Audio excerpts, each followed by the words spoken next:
آج کا ہمارا اگلا ٹاپک 1973 کا آئین یعنی کنسٹیٹیوشن آف 1973. اس کو شروع کرانے سے پہلے میں آپ کو آئین کا سمپل ورڈ میں ڈیفینیشن سمجھاتا ہوں کہ آئین کیا ہوتا ہے.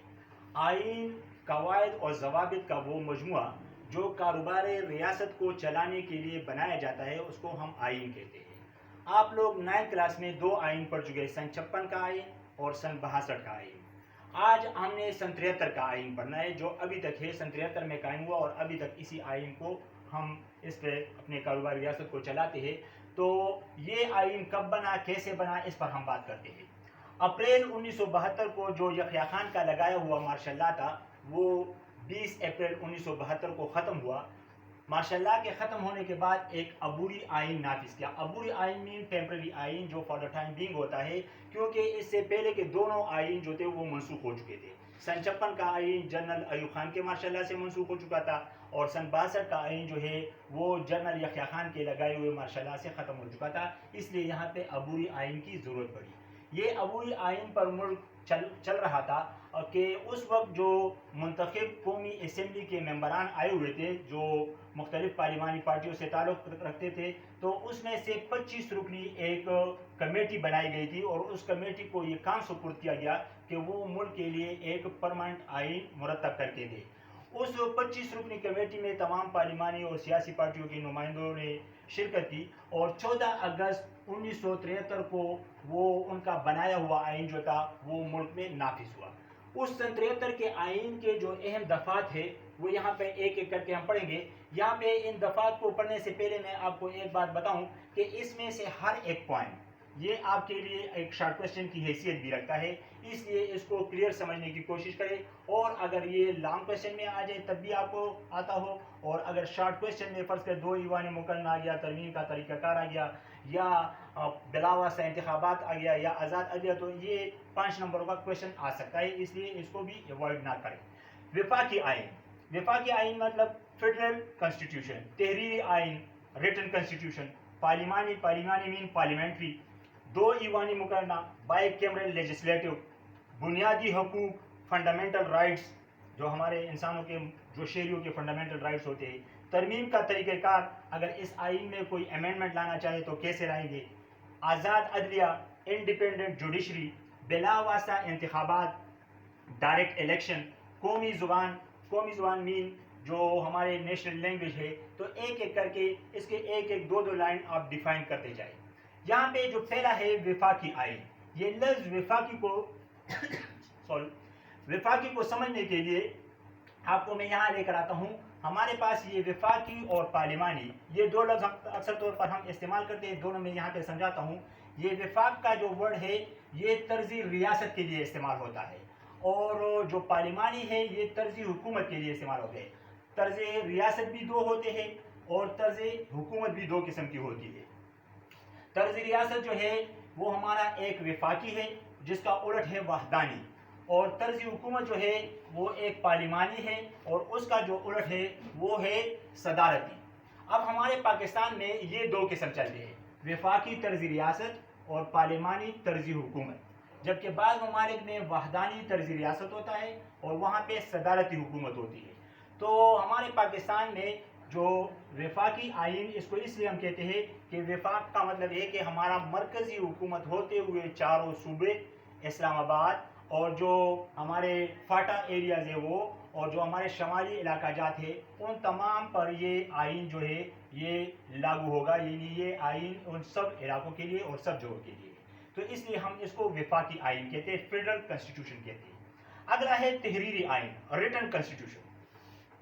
بعض ممالک ہے اور بعض ممالک میں ایک ایسا ہے کہ برطانیہ کا آئین جو ہے اس کو ہم غیر تحریری آئین کہتے ہیں, یعنی ان ریٹن فارم میں ہوتا ہے, لیکن وہ اس کا بھی کچھ حصہ غیر تحریری ہے, باقی وہ بھی تحریری شکل میں موجود ہے. تو ہمارا پاکستان کے جتنے بھی آئین بنے, سن 56 کا بنا, سن 62 کا بنا یا سن 73 کا, تینوں باقاعدہ طور پر ریٹن فارم میں موجود ہے اور کتابی شکل یا اس کو باقاعدہ ڈاکومنٹری فارم میں آپ کو وہ مل سکتا ہے.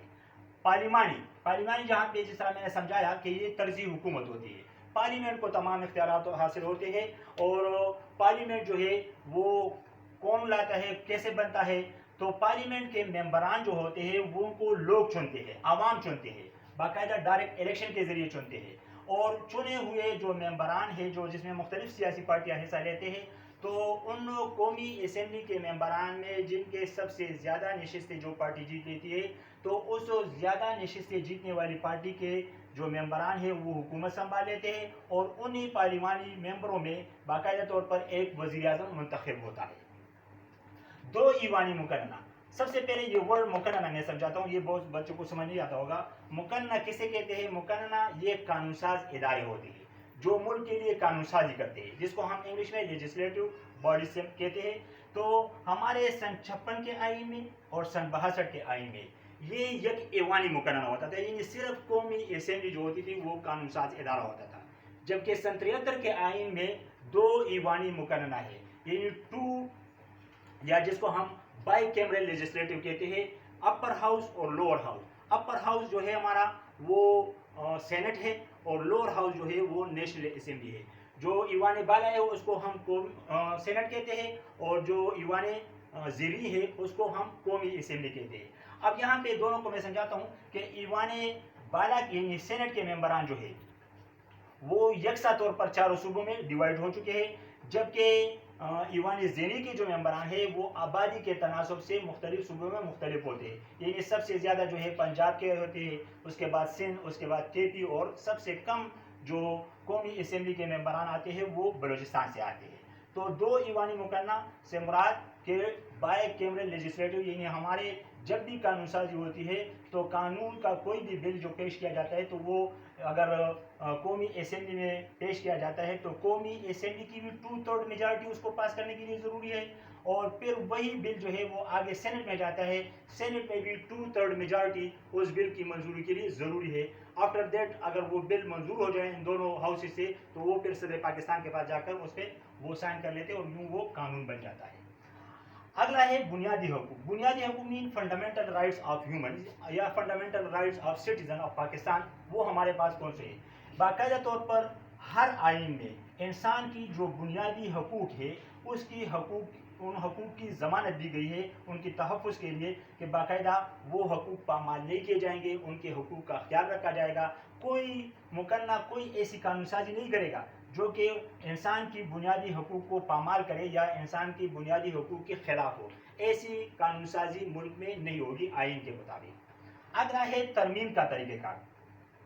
ترمیم کا مطلب ہے چینج لانا، کسی چیز میں چینج کسی بھی وقت آ سکتے ہیں کیونکہ وقت کے تقاضے ہوتے ہیں۔ یہ آئین جو سن 73 میں بنا یہ ضروری نہیں ہے کہ یہ آخر تک اسی طرح رہے گا، وقت کے ساتھ ساتھ اس میں بھی امینڈمنٹ کی ضرورت ہوتی ہے، اور ہوئی بھی ہے، بہت امینڈمنٹ ہمارے سن 73 کے آئین میں ہوئے ہیں۔ تو ترمیم کا طریقہ کار یہاں پہ ہمارے پاکستان کے بعض ممالک کے آئین ہوتے ہیں جو کہ بڑے ریجڈ ہوتے ہیں، اس میں کسی قسم کی کوئی ترمیم کا طریقہ کوئی اتنا آسان نہیں ہو سکتا، اور بعض بہت آسانی کے ساتھ ہوتے ہیں۔ ہمارے پاکستان میں جو آئین ہے سن 73 کا، اس کا ترمیم کا طریقہ کار نہ تو بہت زیادہ ریجڈ ہے اور نہ ہی زیادہ فلیکسیبل ہے، کیونکہ اگر فلیکسیبل ہو تو ہر کوئی آئے گا اور ہر کوئی اس میں ترمیم کرتا جائے گا، اور اگر ریجڈ ہو یعنی سخت ہو اور اس میں وہ کوئی چینج نہ لا سکے تو یہ بھی وقت کے جو مشکلات ہوتے ہیں وقت آنے کے ساتھ ساتھ اس میں پھر ہمارے لیے مشکل بن سکتا ہے۔ تو ہمارے ہاں ترمیم کا طریقہ کار یہ ہے کہ جو ترمیم کا مسودہ ہوتا ہے وہ کسی بھی ایوان میں، یعنی ایوان بالا ہو، اپر ہاؤس ہو، یا ایوان زریں یا لوور ہاؤس، کسی بھی ایوان میں پیش کیا جائے۔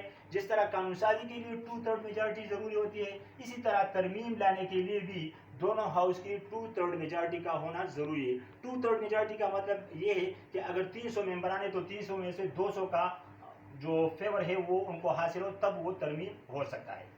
اگلا ہے آزاد عدلیہ۔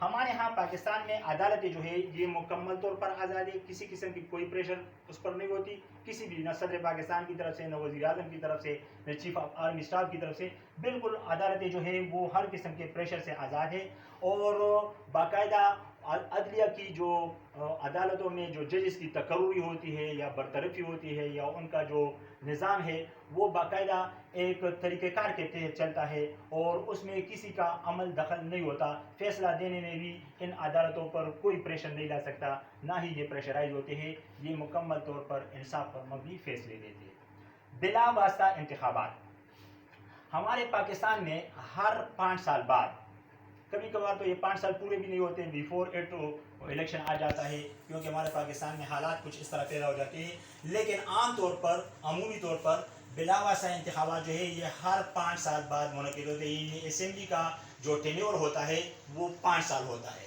اور ڈائریکٹ الیکشن سے مطلب یہ ہے کہ عوام ڈائریکٹ اپنے نمائندوں کو منتخب کرتے ہیں.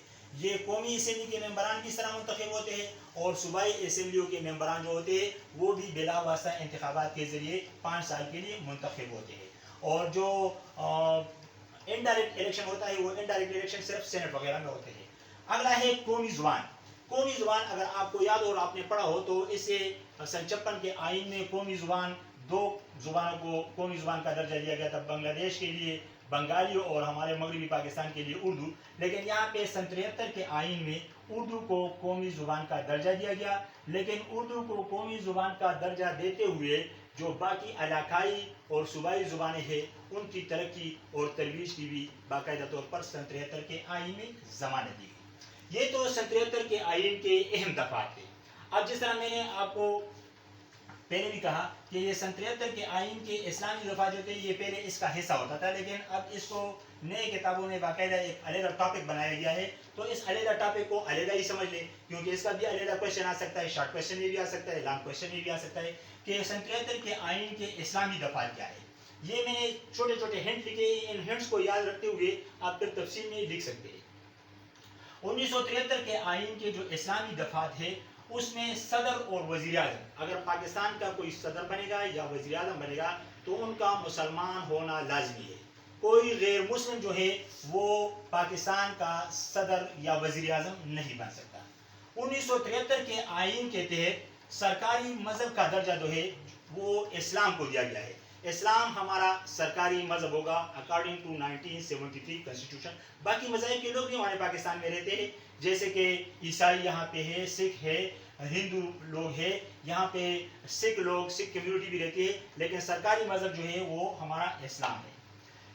اس کے علاوہ 1973 کے آئین کے اسلامی دفعات میں ایک دفعہ یہ بھی ہے کہ قرآن اور سنت کے خلاف کوئی بھی قانون سازی نہیں کی جائے گی. یہ جو مقننہ ہے قانون ساز ادارے جو ہے وہ کوئی بھی ایسا قانون نہیں بنائے گا، نہیں مرتب کرے گا جو قرآن اور سنت سے متصادم ہو. تو قرآن اور سنت کے خلاف کوئی قانون سازی نہیں کی جائے گی. اس کے علاوہ باقاعدہ ایک کونسل بنائی گئی ہے سن 73 کے آئین میں جس کو ہم اسلامی نظریاتی کونسل کہتے ہیں.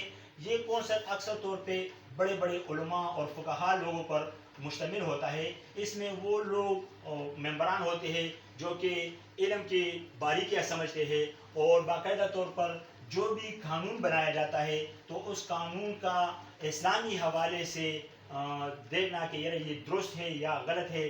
تو باقاعدہ طور پر اسلامی نظریاتی کونسل میں اس کی چھان بین کی جاتی ہے، اور اس کے بعد وہ قانون جا کر قانون ساز ادارے جو ہے اس کو بنا سکتے ہیں یا وہ منظور ہو سکتا ہے.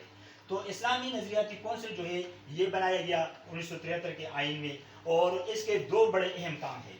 کوئی قانون جو سن 73 کے آئین میں پہلے سے موجود ہو اور غیر اسلامی ہو اس کو اسلامی عین مطابق بنانا، اور آئندہ کے لیے مقننہ اگر کوئی قانون سازی کرے گا تو اس کو اسلامی حوالے سے پاس کرانا یا اسلامی حوالے سے ان کی درستگی کا اجازت دینا، یہ بھی اسلامی نظریاتی کونسل کا کام ہے. اس کے علاوہ وفاقی شرعی عدالتوں کا قیام.